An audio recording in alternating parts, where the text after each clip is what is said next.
మనమందరమేమో ఊర్లల్లా కుటుంబాల చేత సుఖశాంతులతోటి ఉండాలని చెప్పి సంతోషంగా ఉండాలని చెప్పి పండుగ చేసుకుంటున్నాము.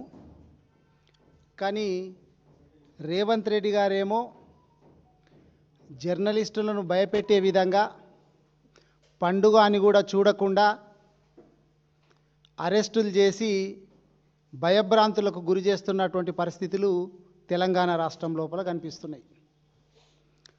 మొన్ననే మనం చూసినాం, తెలంగాణ రాష్ట్రం లోపల మంత్రుల మీద కథనాలు ఎవరు రాపిస్తున్నారు అనేటటువంటిది కూడా తెలంగాణ రాష్ట్ర ప్రజలందరికీ తెలుసు, పక్క రాష్ట్ర ప్రజలకు కూడా తెలుసు.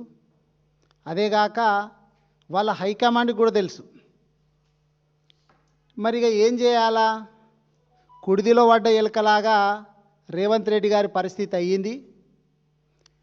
మంత్రుల ఫోన్ ట్యాపింగ్ చేసుడే కాక లీకులు ఇచ్చేసి మంత్రులందరినీ కూడా గుప్పెట్లోకి తీసుకొని పాలన కొనసాగించాలనే ఉద్దేశం చేత చేసింది డామిట్ కథ అడ్డం తిరిగింది. మరి ఇప్పుడు ఏం చేయాలా? ఏదో కొంతమందిని బలి పశువులాగా చేయాలా? జర్నలిస్టులను అరెస్టు చేయాలా?